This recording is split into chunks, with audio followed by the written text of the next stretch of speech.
the opposing aisle to discuss on matters of national interest.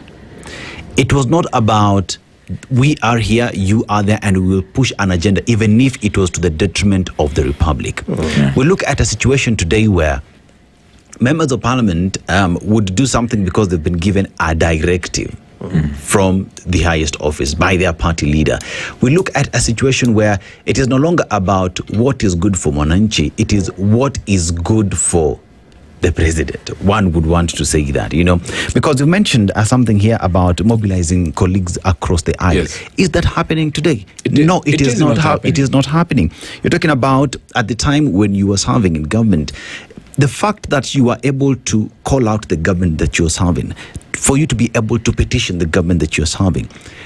If you compare then and now, what is the failure?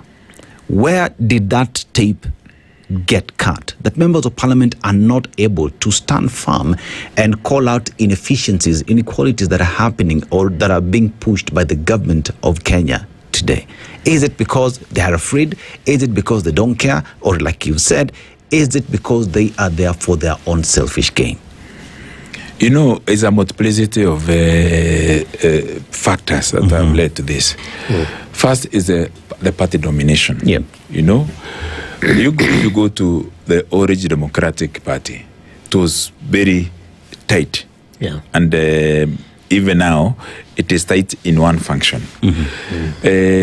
On the other side, when Uhuru came to office, he came on in the shadow of many issues, including the ICC. Then there was a coalition. Ruto came with his wing, and so on and so forth. And then we had served with them in Parliament. Yes. So we didn't do blind loyalty. Because in a way, we were also like a generation, and others could have been senior. And we also coming from the Kibaki presidency. I come from Nyeri. Yes. Kibaki never a single day gave me 5 shillings, not even a coin, for the entire time. And he was a president. I am from Ukraine. The first lady is from Ukraine, Lucy. Rest in peace.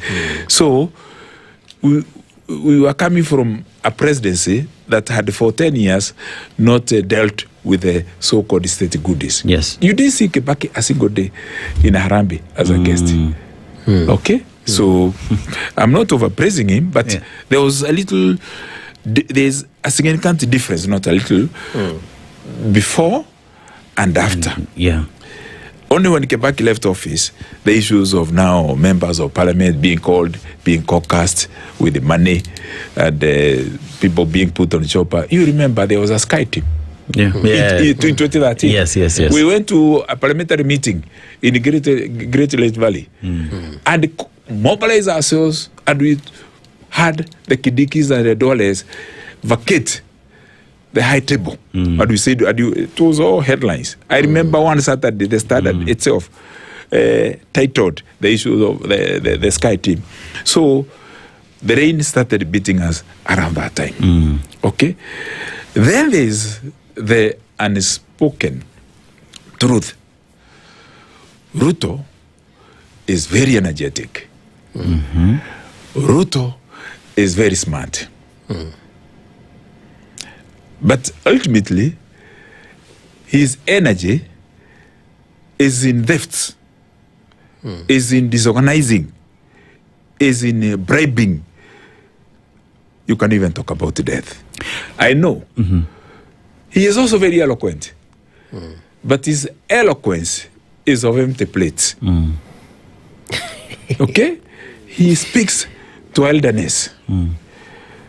He has a odd class text and a powerful delivery, but in deception. And Ruto is a go-getter.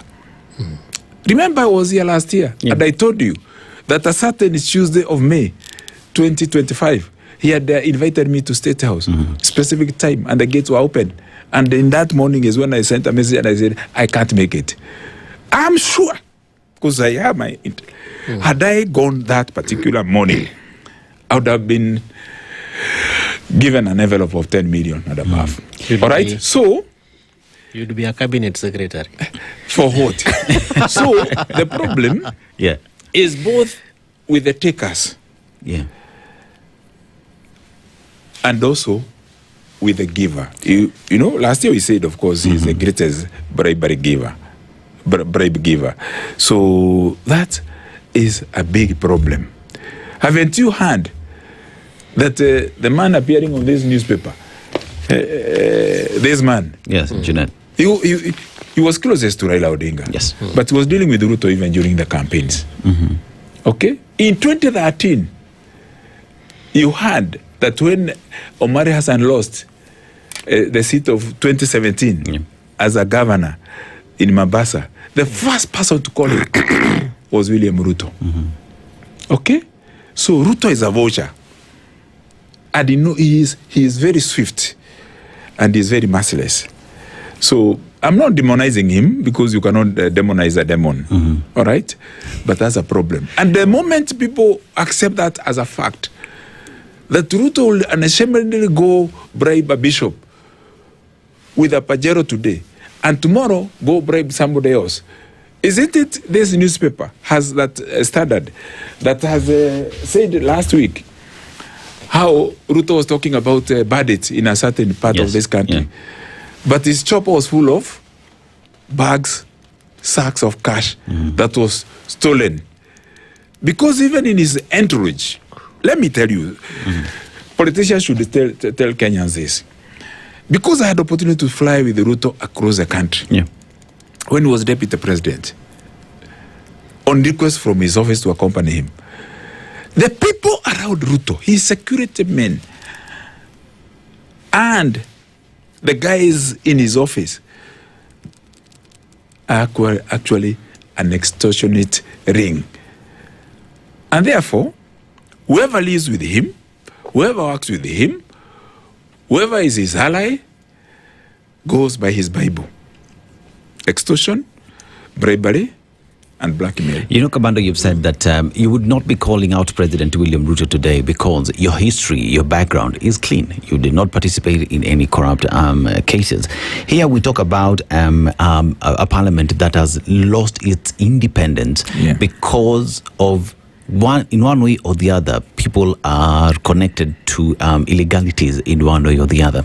So therefore, the blind loyalty that we see today is because people know that for them to survive, for them to keep on doing what it is they are doing, it's because they have a tainted past. Therefore, we find ourselves as a country today unable to get good services. We are unable to get quality healthcare. We are unable to get development that we have, that we owed to ourselves, that we've given to ourselves through voting these individuals in parliament.